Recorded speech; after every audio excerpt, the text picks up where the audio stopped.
En los laberintos de la ciudad y de las páginas, los dos minotauros.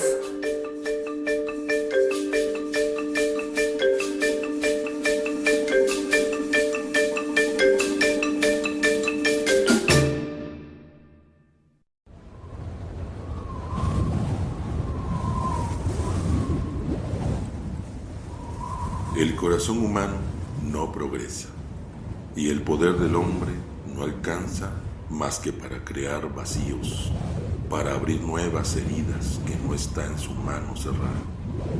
Esas lágrimas se conservan frescas al través de los siglos y tocarán sus fibras mientras exista un corazón.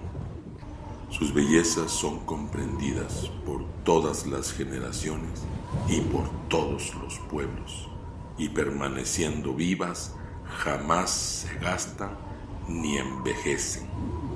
José María Vigil.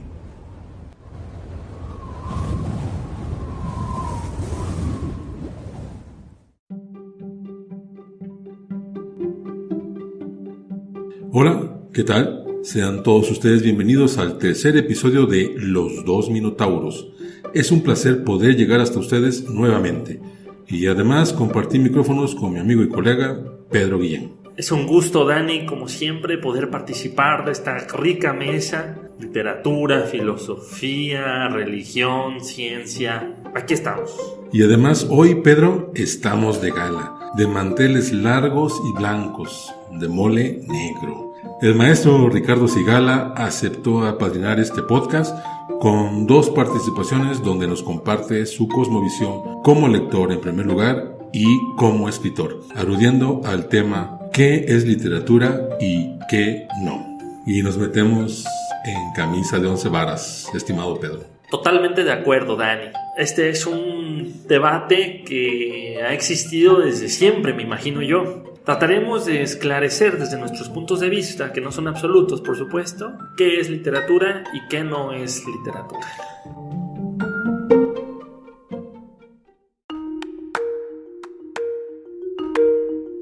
En medidas de los tiempos del hombre, no así del universo, el tema del día de hoy es tan paradójico como el mismo surgimiento de los vivíparos, Pedro, o del origen del viento. Entremos. Hay 2 posturas que a lo largo de la historia literaria se han planteado siempre. A.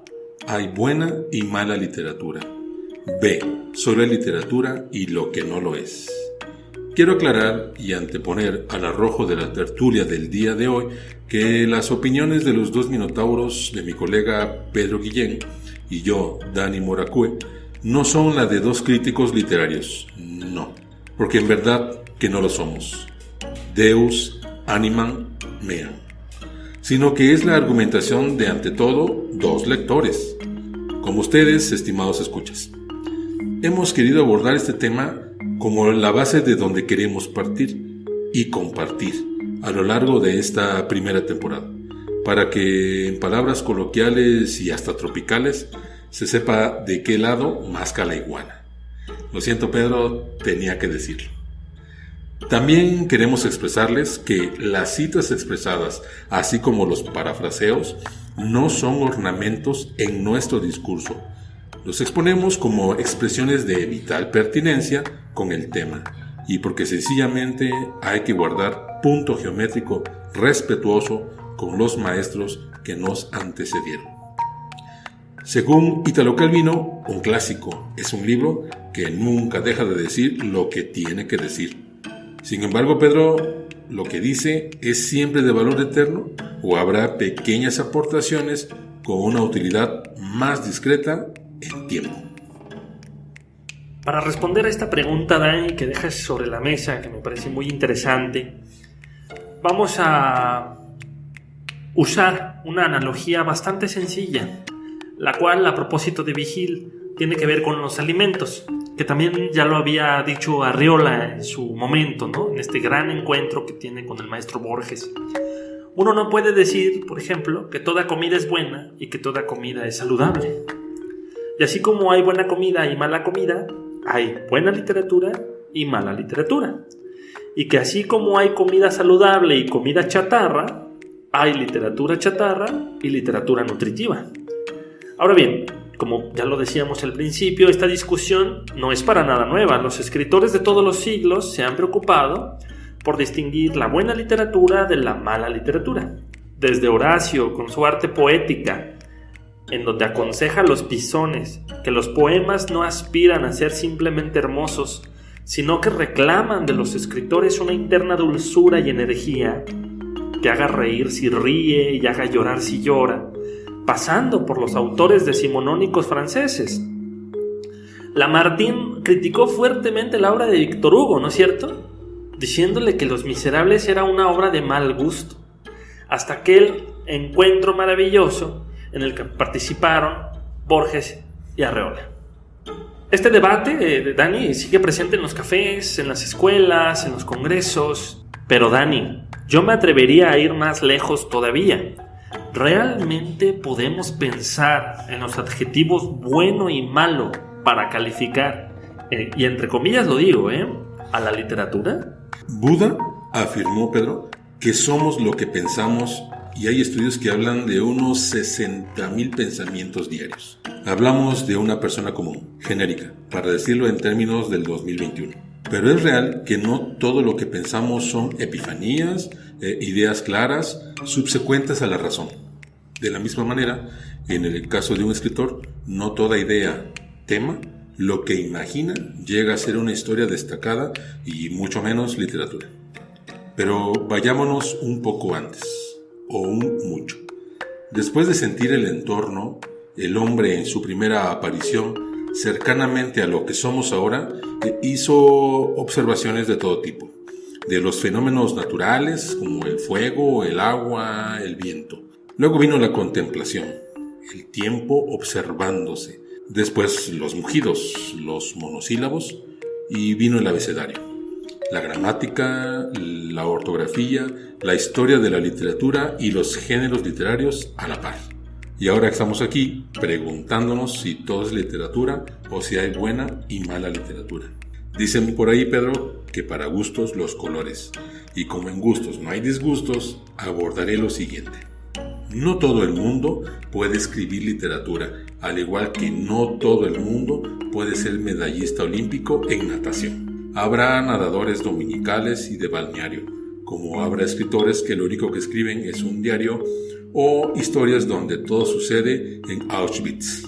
Se presupone que un escritor debe de estar formado gramatical y ortográficamente, Pedro. Eso como las primeras tablas. Y a partir de ahí, saber armar historias. Esto último es más difícil de aprender, pero también se puede lograr. Toda la literatura es absurda, un constructo derivado de la vida real. Pero, ¿es esto por intuición?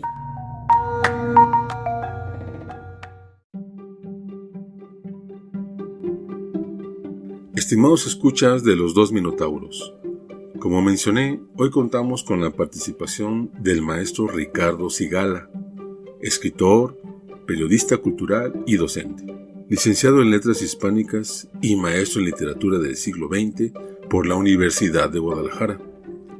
Es autor de varios títulos, entre los que destacan Periplos, Notas para un cuaderno de viajes y Paraíplos. Cigala ha coordinado talleres literarios en diversas instituciones, pero sobre todo destaca el de la Casa de la Cultura de Ciudad Guzmán, Jalisco, México, desde, escuchen bien, 1995. Y a título personal, es heredero de la tradición catedrática del maestro Juan José Arreola. Escuchemos atentos su primera intervención.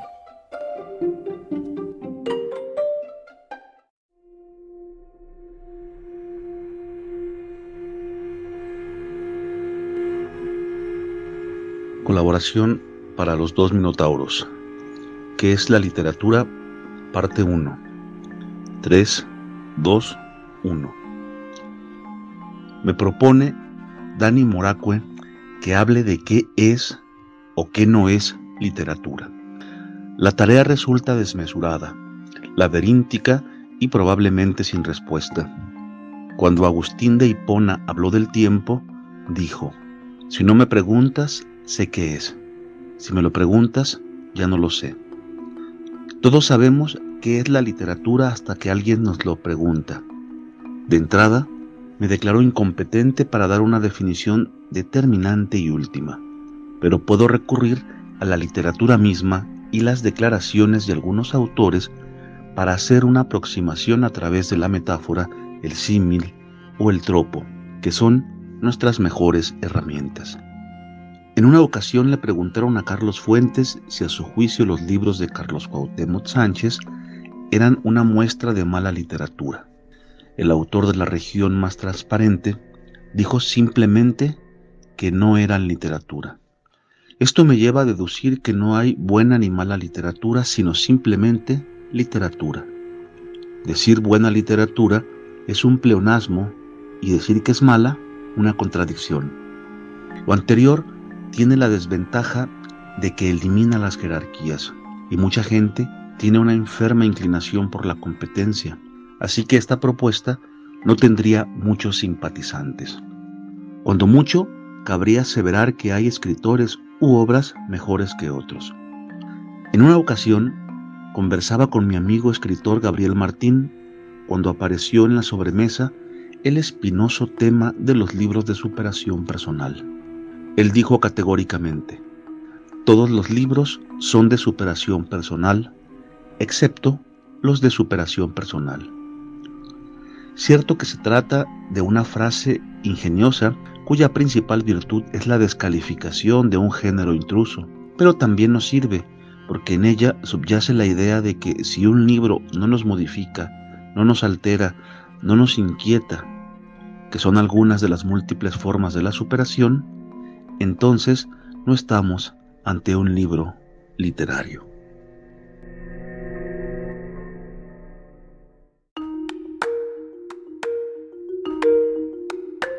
Me quedo con esto último que menciona el maestro Cigala. El valor de un libro, a mi parecer, radica en el impacto que éste tiene en el lector. Si es buena literatura, es porque en el lector dejó una huella. Si es mala literatura, es porque el libro en turno no traspasó al lector como debería. Hablando una vez con mis alumnos sobre qué es buena literatura y sobre lo que es mala literatura, llegué a una conclusión que en principio no es exclusivamente mía, sino que es universal y que Huidobro plasmó de la manera más atinada en un poemita titulado Arte Poética. Dice así: y el alma del oyente quede temblando. Creo, Dani, si me permites, que este verso, que va de la mano con la cita de Vigil que leíste al principio, es en cierto modo la luz que nos hacía falta. ¿Por qué? Porque con esta esperanza, porque eso es lo que es este verso, una esperanza, un sueño, un anhelo, Huidobro atribuye el valor de la literatura, si es buena o mala, por aquello que ésta puede producir en el lector. Si un libro, digamos, malo, atraviesa el alma de aquel que lo descubre, entonces ese libro es bueno porque ha cumplido con el propósito con el que fue escrito, el de atravesar, tomando esta metáfora de la Biblia, como una espada, los huesos, las coyunturas y el ser. Ahora bien, pensemos lo contrario. Si un libro bueno no satisface las necesidades universales del hombre, como la risa, la tristeza o la reflexión, por mencionar algunas, entonces es un libro malo. Pedro, pregunto, ¿habrá espacio para responsabilizar al escritor? Y digo escritor como acepción de oficio, no como la de autor laureado, en la planeación o creador de las necesidades del hombre y la mujer. Vamos a ver. Más allá de géneros, hay dos formas de escribir y una tercera que es una amalgama de las dos primeras. El autor prefiere el estilo a la historia y se recrea explicando sucesos, estados de ánimo o situaciones, avanzando a veces 100 páginas sin que ocurra absolutamente nada. El escritor recurre a la reflexión, a la revisión de pasajes o estados, y quizás sea esta forma de escribir la que resulte más difícil de leer. De hecho, hay novelas de este tipo calificadas como obras maestras por el dominio del lenguaje, claro está, lo que se llama floritura. Sin embargo, pocos han sido capaces de concluir, sobre todo aquellos que buscan una historia. Caso número 2. Luego están los escritores que dan prioridad a la historia, dejando en segundo plano el estilo para abogar por la contundencia y la economía de palabras. Se evita las frases rimbombantes y párrafos inacabables. Hay novelas de este estilo, muy alabadas, sobre todo si el escritor consigue hilvanar una historia original. Por lo general, son más fáciles de leer que las primeras. Y el caso número 3, la amalgama, el amasijo de las dos primeras. La tercera forma combina la novela de estilo. Formas, estructuras, piruetas y hasta academicismos. Y la novela de historias originales, es decir, que buscan su propio camino, dejando de lado las modas y los requerimientos comprometidos de editoriales o las complacencias. Cuando el escritor consigue hacer esto de forma óptima, normalmente nos encontramos ante una verdadera obra maestra, al menos como un secreto guardado, y no hay nada más fascinante que encontrar unicornios escondidos entre los pastizales silvestres. El escritor debe ser el adelantado de la lectura, no de la reproducción de la fórmula. Quisiera, Dani, retomar nuevamente a Huidobro. Otro de sus aciertos que encontramos en este mismo poema de arte poética dice así: que el verso sea una llave que abra 1000 puertas. Si bien todos los libros, independientemente de si son malos o buenos, o los haya escrito un hombre o una mujer, tienen la capacidad de romper un mar helado. Es el tiempo el que dictamina en el corazón de los lectores cuando un libro es malo o no lo es. Pasa con los clásicos, Dani. Hay personas que leen un clásico y no sienten el aguijón que los clásicos suelen dejar en la carne. Todo lo contrario, la sensación de asombro, de impotencia, de estupor, de gozo, la obtienen, por decirlo de alguna manera, de libros, entre comillas, menores. Sabemos, es cierto, que esto no será siempre así. Así como cada libro tiene su tiempo y llega en el momento justo, cada lector tiene su tiempo y llega en el momento justo también. Será entonces cuando el lector, una vez maduro gracias a su formación constante, discernirá entre lo que es mala literatura y buena literatura. Hay que haber leído mucho para alcanzar ese modo perfeccionado de lectura que es saber qué no leer, como hay que haber besado mucho para quedarse a vivir en una sola boca. Dictaminó la periodista Beatriz Manjón. A mayor número de lectura, mejores condiciones y herramientas hay para dilucidar la mala literatura. La experiencia y el acervo personal siempre ayuda y determina. Pero volvamos al asunto de la mala literatura, Pedro. Esta fomenta una lectura que la verdad no sé si es necesaria o innecesaria. Una lectura más activa, y me explico. Un mal texto permite al lector ser, además, autor, editor y crítico. Es decir, el lector tiene que intentar corregir lo que el escritor quiso expresar y no consiguió. Fantasear con tramas, personajes más profundos y finales que pudieran ser lo que ahora se conoce como alternativos. Porque lo decidió simplemente porque el autor no fue suficiente. ¿Será que peor que leer un mal libro es haberlo escrito, Pedro? Entonces yo creo que debemos darle beneficio de la duda al lector. Pero los buenos libros, la buena literatura, la literatura, al pasar la prueba de la criba, se convertirá en arena muy fina, mientras que los libros malos, la mala literatura, la no literatura, será echada afuera como el gran terrón que es. Y esta criba, para terminar con la metáfora, es el tiempo mismo. Solo el tiempo decidirá lo que es literatura y lo que no es literatura, como lo ha estado haciendo desde siempre. Los lectores del siglo de oro español de seguro leían otras obras además del Quijote, pero solo el Quijote, hay otras obras, claro, ha permanecido hasta hoy. El Quijote pasó la prueba, el Quijote es literatura. Esta idea de la criba nos limita a nosotros, como lectores del siglo XXI, a ti y a mí, Dani, a determinar si la literatura que se produce ahora es buena o mala. Correcto. Eso le corresponde a los lectores de los siglos venideros. Nosotros ni somos el tiempo, ni sostenemos tampoco, no nos corresponde esa tarea. Me parece oportuno, Pedro, ¿qué te parece? Escuchemos la segunda intervención del maestro Ricardo Cigala. Excelente. A ver qué más nos puede aportar.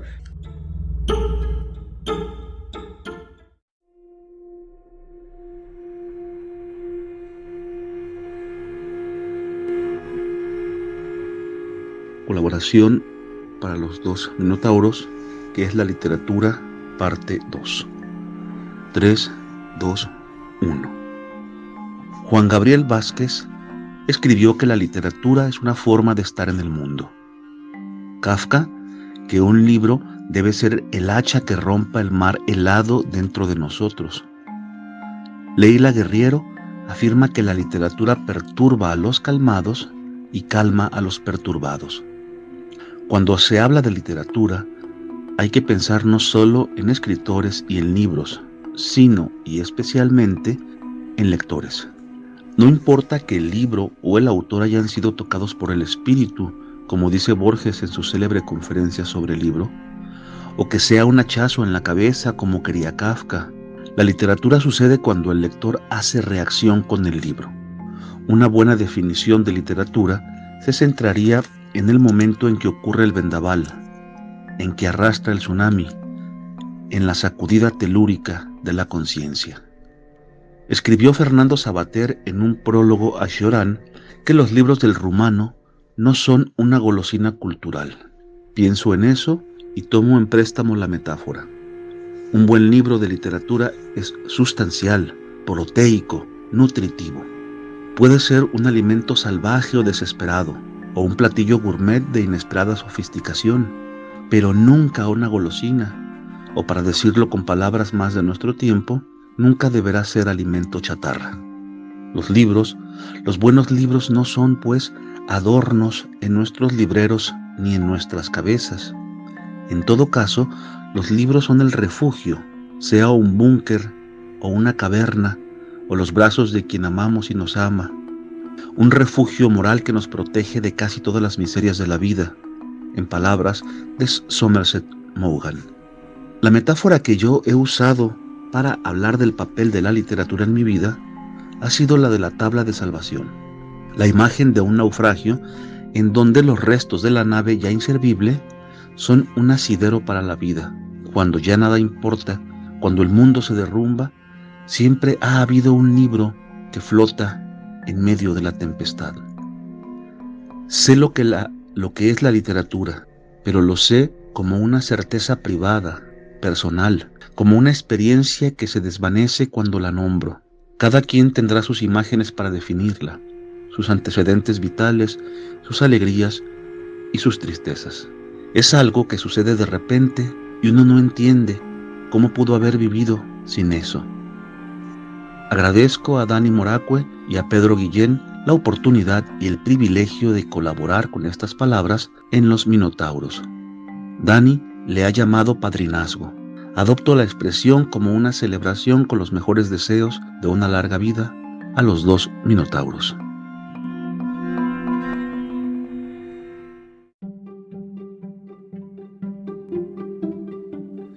Ha sido un placer escuchar la microcátedra del maestro Ricardo Cigala. Es bipartito, además, porque se ha cumplido desde un principio, pero ahora en tiempos exactos con el padrinazgo. Maestro, desde los pasillos de este laberinto, gracias eternas, Ricardo.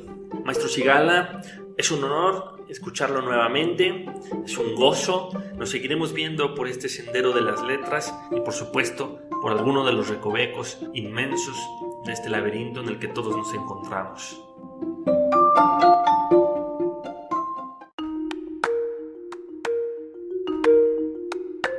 Ser lector es el estado endeble e innatural del ser humano, no así de la reflexión y la construcción de ideas. El ser humano por naturaleza es contador de historias, Pedro.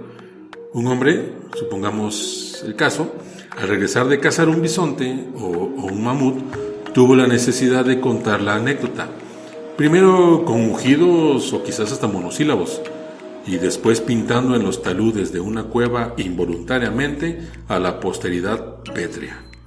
O una mujer, ahora, en estos tiempos, al regresar de la oficina, le cuenta a su esposo e hijos los pormenores del día. Bueno, más o menos. Y mejorando un poco más lo ocurrido. Quizás tratando de ocultar un mal día con su jefe. Ahí mismo nace la necesidad de ficcionarlo, del constructo, de mejorar la realidad. No así con la lectura. Lo normal es contar algo, no así leer. Sin embargo, es posible en mayor medida que leer sea más normal que escribir. Es así que el lector, en su estado natural, ingenuo y optimista, solo tiene 3 opciones. 1. Dejarse llevar por la guía premeditada de la industria editorialista. Esto incluye al gremio de escritores publicados que trabajan con o para los editoriales. Número 2. Escuchar las recomendaciones de amigos y familiares. Necesariamente. Pero ¿qué peligro existe ahí? Claro. 3. Y lo digo tácitamente. La batalla del propio espíritu, y que consiste en no solo leer y conocerlo mejor, sino en descubrirlo. La satisfacción por buscar más que por encontrar. Aprender a aprender. Es decir, hay literatura de antes y ahora, clásica y emergente, que necesita de la misma atención que otorga el lector para ser encontrado. Subrayó el maestro Jorge Luis Borges lo siguiente: un clásico es un libro que los hombres no han dejado morir. Me quedé pensando en esto que el maestro Shigala y con esto que acabas de mencionar dijo acerca de Agustín de Hipona, que él sabe qué es el tiempo, pero cuando alguien le pregunta qué es el tiempo, no sabe definirlo. Nos pasa con la literatura. Lo que nos fortalece es que aunque no sepamos diferenciar ante los demás entre lo que es literatura y lo que no es literatura, es que intuimos lo que es literatura y lo que no lo es. Por eso lloramos cuando Fantine en Los Miserables se quita los dientes por su hija Cosette, o reímos cuando Alfonso Quijano en El Quijote despacha unas cuantas ovejas con sus golpes de caballero, o sufrimos cuando en Vida y Destino de Grossman, Alexandra Vladimirovna, al encontrarse con su hermana a la que no había visto en muchos años, le confiesa que su hijo ha muerto. La literatura, en pocas palabras, es eso, lo que nos hace sensibles en tiempos oscuros, la que nos sirve de refugio, la que nos impide ser indiferentes ante la desgracia y la que nos hace preguntarnos si la última mirada que le dimos al mundo fue la correcta. Entonces, Pedro, hay que preguntarnos, ¿cuál es la utilidad de la literatura? Forzosamente tiene que ser eterna, o es posible que, como la vida de una mosca, sea solo existir 24 horas, tomar la inmundicia humana y transformarla en energía. No lo creo. La literatura no siempre ha tenido o se le ha atribuido ser la única fuente de conocimiento verdadero. Ha tenido capítulos primarios como solo contar, deleitar y conmover. Por supuesto, enseñar y registrar. Pero, ¿cuál es su objetivo ahora? ¿Será que es más agradar que instruir? No lo sé. Lo que sí sé es que siempre se reconocerá al autor que busque tener coherencia, compromiso e inspiración. Entiéndase esto último como una ingenuidad naciente en cada oración, por decir las cosas, quizás las mismas cosas, y aunque ya de todos los temas se haya hablado, eso sí, con honestidad. La literatura, la buena literatura, Dani, podría explicarse con la siguiente analogía y también resumirse. Una disculpa por lo osado. Con esto trataré de circular lo que hemos estado trabajando sobre la mesa.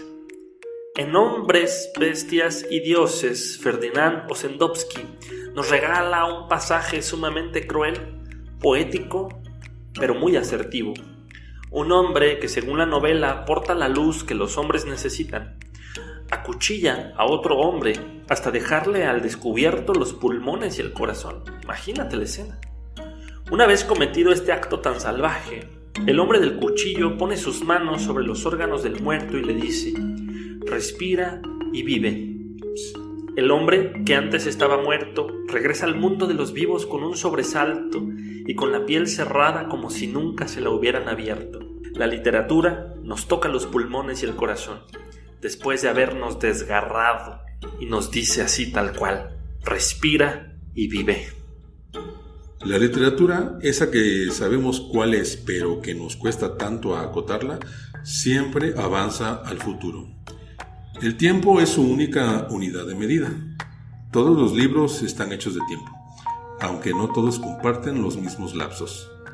La literatura siempre llega al porvenir, al futuro inmediato, siempre con el primer lector, y el otro, y el otro. No se detiene. Todo esto puede ser un ahora, pero no hay literatura que sea solo ahora.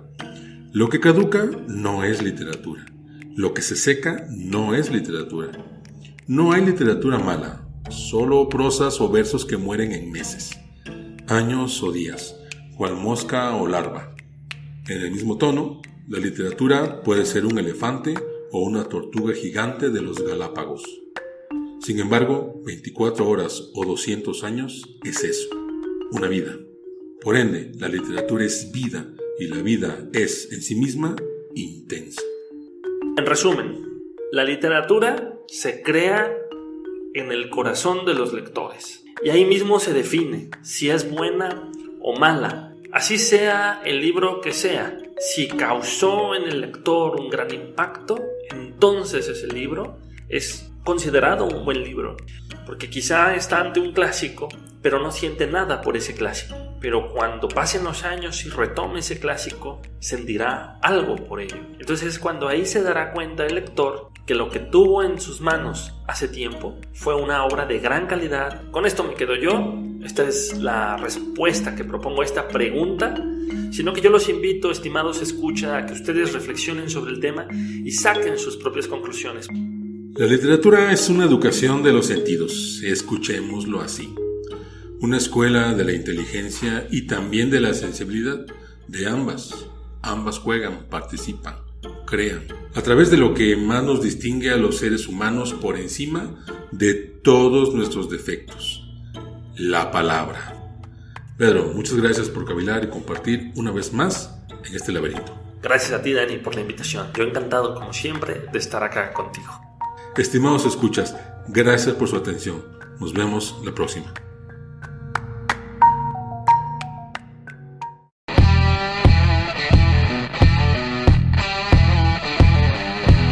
Por hoy hemos encontrado la salida de este laberinto. Nos vemos en el siguiente episodio. Esto fue Los Dos Minotauros. ¡Hasta luego!